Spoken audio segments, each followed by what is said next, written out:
Inshallah, today's brief khatira lecture is going to be about a topic that has generated some discussion, especially in these particular days. And it goes back to ancient times. It's a concept of theology. So we're going to discuss what is this aspect, what are the controversy, and inshallah, what is perhaps the correct opinion. And the topic is about the Mahdi. Many of us have heard this notion of the Mahdi. And it is mentioned in a number of books of hadith. And it is one of the key differences between our theology, Ahl Sunnah or Sunnism, and the non-Sunni group, the majority non-Sunni group. There's two main groups of Islam. So this notion of the Mahdi, it is one of the fundamental points of difference between us and between them. So firstly, what is the Mahdi? Secondly, what is the evidence of his existence and characteristics? And thirdly, what are some of the historical controversies that have taken place? The term Mahdi is a title, it's not a name. And it means the rightly guided. From Huda, the Mahdi, that he is guided. And so he will be guided and he will guide other people. So the Mahdi is somebody who is correctly guided. He has hidayah. He himself is upon the straight path. Now, the term Mahdi is not found in the Quran, meaning as a person going to come, nor is it found in the most authentic books of hadith, which is Sahih Bukhari and Sahih Muslim. But we do find references to this concept in some of the other books, such as the Sunan of Abu Dawood, such as the Mustadrak al-Hakim, such as the Sunan of Ibn Majah, such as the Musnad of Imam Ahmad. We find a number of traditions about a person. In some of them, his name is mentioned, Muhammad ibn Abdullah. The Prophet ﷺ said, hadith is in Abu Dawood, a man shall come towards the end of times. His name will be my name, and the name of his father will be the name of my father, meaning Muhammad ibn Abdullah. And in other traditions, his description is given. A man shall come with an aquiline nose and a broad forehead. And in other traditions, the time frame will be mentioned. Towards the end of times, a man shall come. In yet other traditions, the conditions of the time are mentioned. The Prophet ﷺ said, there will be a time that is full of injustice and evil, and Allah will send a person who will bring about justice and harmony, justice and equilibrium. So we learn from this that in the hadith literature, there is this notion of somebody coming towards the end of times. His name is going to be Muhammad ibn Abdullah, and his title, his description will be the Mahdi. Not that his name is Mahdi. It's his description. It's an adjective, how you describe him. And he shall come towards the end of times. Now, I said there's no explicit reference in Bukhari and Muslim to the Mahdi. But there is implicit reference. There is implied reference in Bukhari and Muslim. For example, in the Sahih Muslim, our Prophet ﷺ said that when Isa ibn Maryam will come down, your Imam shall be from amongst you. وَإِمَامُكُمْ مِنْكُمْ. The term Imam is used. Scholars have understood this is a reference to the Mahdi, even though it's not explicit. In another hadith, also Sahih Muslim, the Prophet ﷺ said, when Isa ibn Maryam comes down, he shall come down in the white minaret in Damascus. They say this is the Umayyad mosque, which was built after the hadith was mentioned. They say this is the Umayyad mosque. He's going to come down in the white minaret, and Salat al-Fajr adhan will have been given. The person will be leading or about to lead, and Isa ibn Maryam will come down.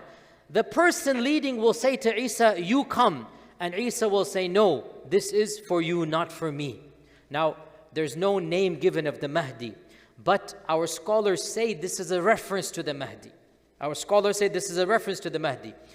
If this is the case, then we learn the Mahdi is going to be a person who is alive when Isa and Dajjal are both here, which means the very end of times. If you go back to the lectures I gave here at Epic, the Signs of the Day of Judgment, I mentioned Isa and Dajjal.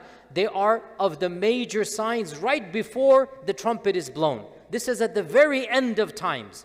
The fact that Isa comes down and the Mahdi is leading Salah means that the Mahdi will witness this end of times. So the coming of the Mahdi is signaling the beginning of the very end, the last final days on earth. Now, this concept of Mahdi in our tradition, by our I mean Ahl Sunnah or Sunnism, it is very clear. This is not a supernatural person with wings, he's going to fly in the heavens. No. He's a normal human being, flesh and blood. He doesn't have supernatural powers. He doesn't have ilm al-ghayb. Nobody has ilm al-ghayb according to us other than Allah subhanahu wa ta'ala, right? He does not say kun fayakun, only Allah is like this. Rather, he is a righteous human being and a person whom the ummah agrees upon that he should lead them during the time of fitna. There's going to be a time of civil war, a time of chaos, and the ummah shall agree, this is the person who shall lead us. That is the characteristic of the Mahdi. And he shall be fighting the Dajjal until Isa comes. He won't be successful against Dajjal, but he shall fortify the believers, waiting for Isa to come. Behind him, the believers will be fighting the Dajjal, and when Isa comes down, Isa will take over, and Isa will kill the Dajjal. So the Mahdi, according to our tradition, is a normal human being, of flesh and blood. He has no supernatural powers. He shall be born at the end of times and live a normal life and die, and that will be his demise. Now, the other group, the non-Sunni group, the major group that is, the second largest group of the Ummah, that group has a very different belief about the Mahdi. And they say the Mahdi has already been born, and the Mahdi for them is the 12th Imam. They have 12 Imams, according to their theology. From their standpoint, they say the Mahdi has already been born, and the Mahdi is currently alive amongst us, but he is hidden to the masses. He could be anywhere. He could be in this audience. He could be there. He could be here. He is alive and active, helping the poor and performing miracles. And according to them, he has supernatural powers. He knows ilm al-ghayb, and he can control the creation, and they give him powers that are, from our perspective, not appropriate. Like this is something only Allah Azza wa Jal has, but from their perspective, they say, no, all of the Imams have it, and this is now the 12th Imam who is currently alive, but he's in hiding. They say that the Imam is alive, but in hiding. And when the Imam returns, he's not going to be born, he's already born. He's going to be zuhur, he's going to become apparent. And he will reveal himself, kashf, he will reveal himself. Not that he's going to be born and live no, according to us, the Mahdi is going to be born normal birth, live a normal life. In fact, in one hadith, in the Musnad of Imam Ahmad, there's a reference that the Mahdi might not even be pious in his youth, and he will become pious when he becomes older. The phrase is, يُصْلِحُهُ اللَّهُ فِي لَيْلَةٍ. In one night, Allah will rectify him, which means he was not rectified, which means he might have not been the best person. Then one night or something's going to happen and he will become a very pious person. Then people will begin to respect him, and then people shall eventually say, we want you to be in charge. And then the times and the end of times will happen. According to the other group, the Mahdi is currently alive and hidden amongst us. And the Mahdi, when he comes back, the main purpose for that group is not to fight against Dajjal or no, it's something that is actually awkward to say, and that is, according to them, the Mahdi will bring back the rights of the Ahl al-Bayt and will exact revenge upon those that oppose the Ahl al-Bayt. And if you understand this, then fine. If not, then don't worry about it. This is one of the awkward topics. We don't want to flare sectarianism, but we have to teach facts. So we try to unify as much as possible, but this is a fact that does divide, and we try to explain without provoking hatred. We're trying to be factual without incendiary topics, but fact of the matter is, some people from that group believe that the Mahdi is going to massacre not the followers of Dajjal, but Muslims who didn't agree with their theology. And that's obviously problematic because that raises sectarianism. We strongly disagree with this. So this is Sunnism, this is non-Sunnism. I didn't mention the term on purpose. Now, has there been any controversy within our Sunni Islam? Yes, definitely. There has always been dissenting voices even within our tradition. Even, for example, some of the Tabi'un, the students of the Sahaba, they believed that Isa ibn Maryam is going to be the Mahdi, not that there's going to be a person separate from him. They say, when the Prophet is talking about the Mahdi, this is a prediction of Isa, that he is the person who will be rightly guided. There has been that sentiment.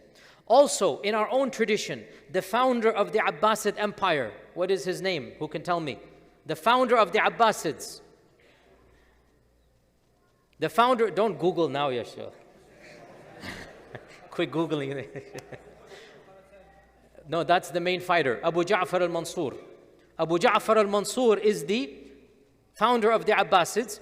He actually, his name was Abdullah. He named his son Muhammad ibn Abdullah. And he gave him the laqab al-Mahdi. So one of the Abbasid Khulafa is al-Mahdi billah, whose name is Muhammad ibn Abdullah. And his father set up the scenario hoping his son would be the Mahdi. Interesting, right? He hoped that his son will be the Mahdi. And this is the first time out of many, many, many times that people tried to script a Hollywood script to try to bring the catalyst that the Mahdi comes. No, you cannot script Allah's qadr. You cannot script the actual plan that's going to happen. Allah will bring it to happen. You cannot act the act. When the Mahdi comes, he will be the Mahdi. You cannot write an entire dialogue and pretend you are the Mahdi. Throughout history, more than 40 people, throughout all of history, we know of at least 40, there are more, I'm sure, that have claimed to be the Mahdi. More than 40, beginning with Al-Mahdi Billah, Muhammad ibn Abdullah ibn Abu Ja'far al-Mansur. This is the first, and he's within our tradition, Sunnism, right? And there were many others, Al-Harith ibn Surayj, throughout history, even recently. Any Sudanese in the audience? Where are our Sudanese friends? Okay, you know the Mahdi movement of Sudan, right? The Mahdi movement, they're still around to this day, are they not? Yes, there's still a group in Sudan. 150 years ago, somebody claimed to be the Mahdi in Sudan, and he fought the British. And for a while he was successful, then the British completely, decimated his followers, but the group remains, and he claimed he was the Mahdi. And there is a movement, to this day they have a leader, they consider him to be the Mahdi. In India as well, I don't want to be too explicit, but there is a group, some of you know it, that they are a slightly different group than ours, even though they call themselves Sunni, but they are a slightly different group, and they have a Mahdi. They're in the tens of thousands. I have met one or two of them myself. They're in the tens of thousands, and they have this.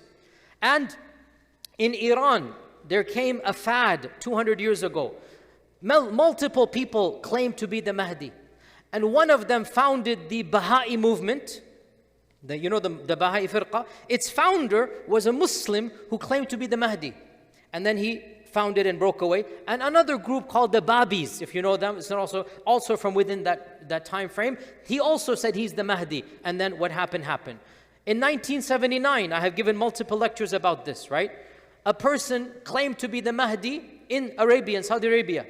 And he hijacked Mecca itself.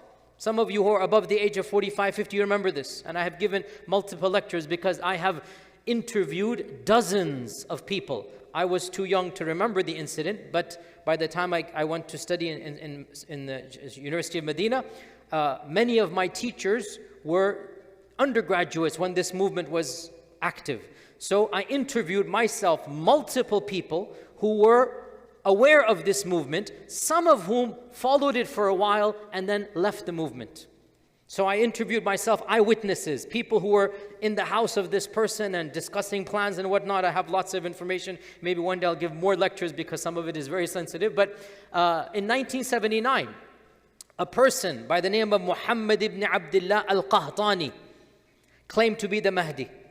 Now, in one hadith in Sunan Abi Dawood, it mentions that the Mahdi shall be given bay'ah in front of the Kaaba, between the rukun and the maqam.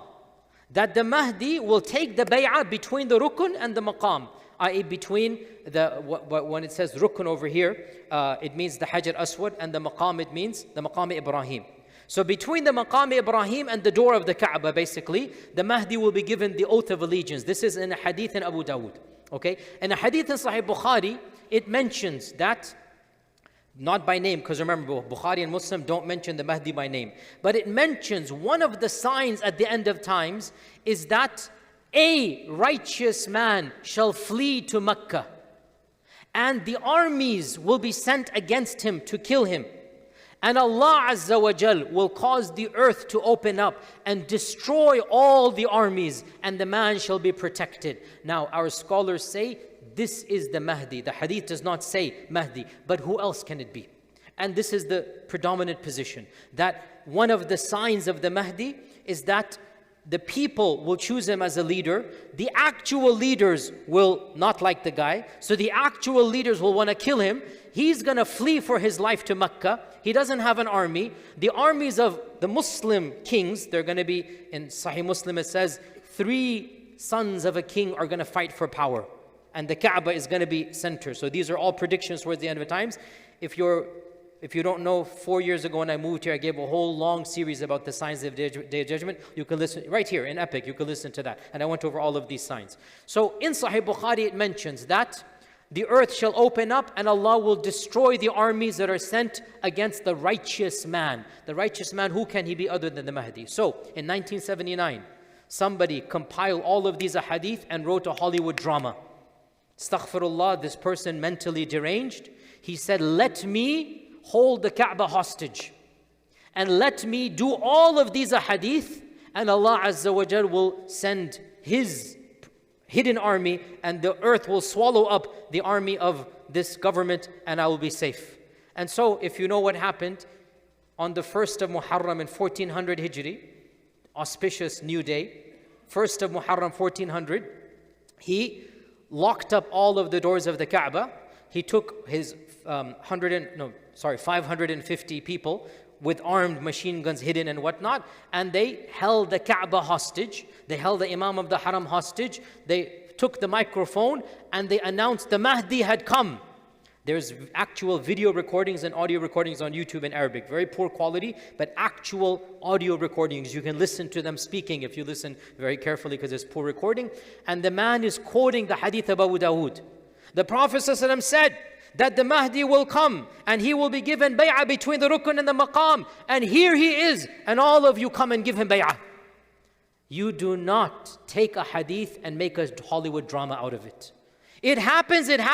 You do not expedite it. But they thought this is their job. Of course, hundreds of people were killed. Innocent Hujjaj were killed. For the first time in 1,000 years, Tawaf stopped around the Kaaba. For 2 weeks, the Kaaba people did not visit it because of the hostage holding. And the army had to attack, and things happened back and forth.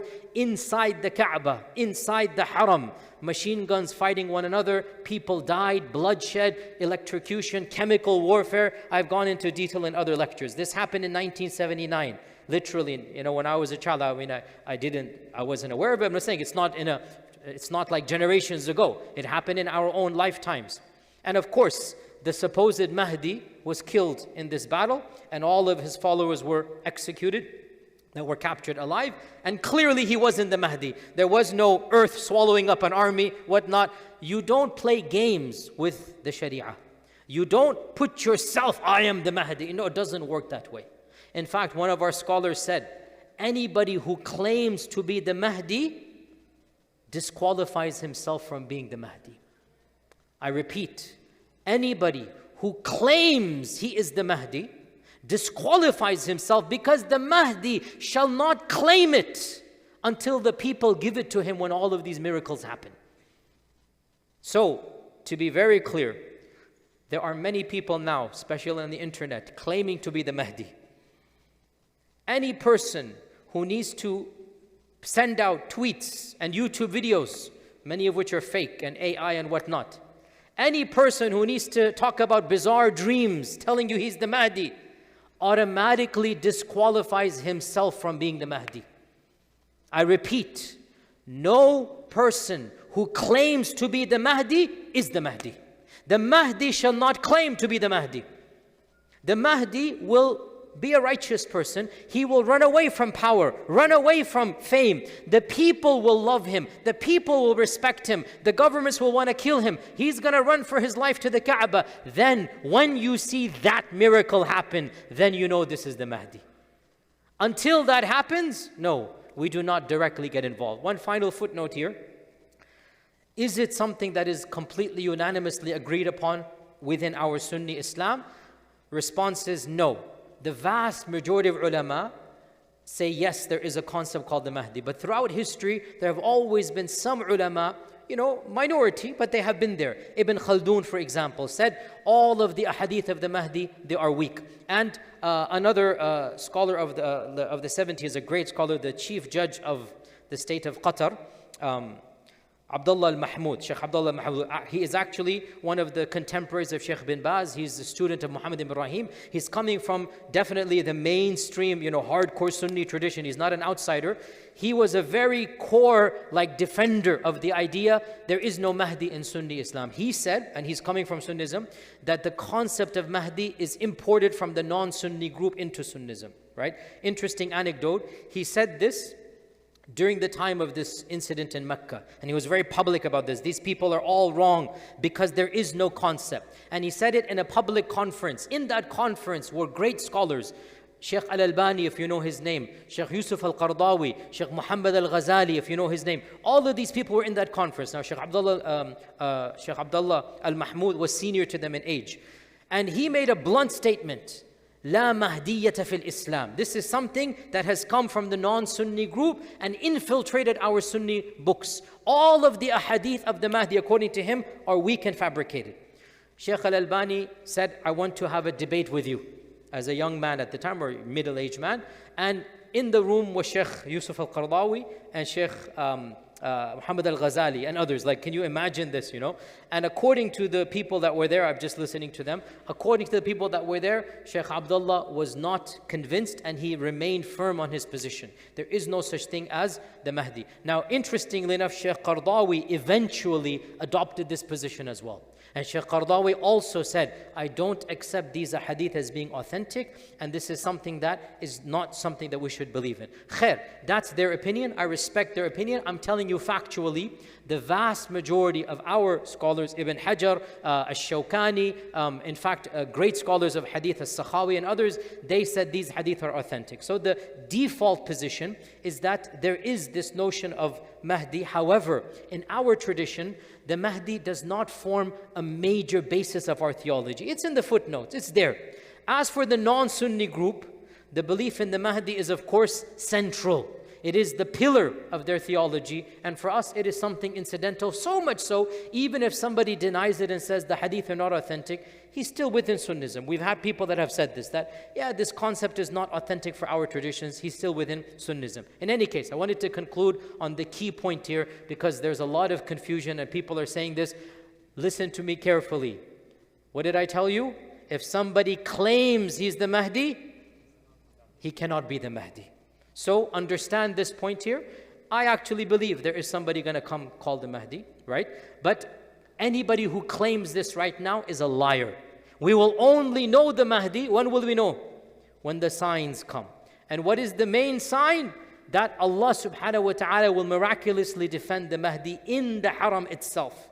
And the Kaaba shall protect this person, and armies sent to kill him, that army will be vanquished without any bloodshed from our side, because we are not allowed to shed blood in Mecca. But Allah Azza wa Jal will cause an earthquake, and that's Allah's qadr upon those people. When that happens, that is the sign of the Mahdi. Until then, final point, I keep on saying final point, one of our scholars mentioned, why does Sheikh Qardawi not like the concept of the Mahdi, by the way? Sheikh Qardawi, and I respect him immensely, Sheikh Qardawi said, too many people have stopped political activism, thinking that the Mahdi will come and save them. And he said, this is not Islam.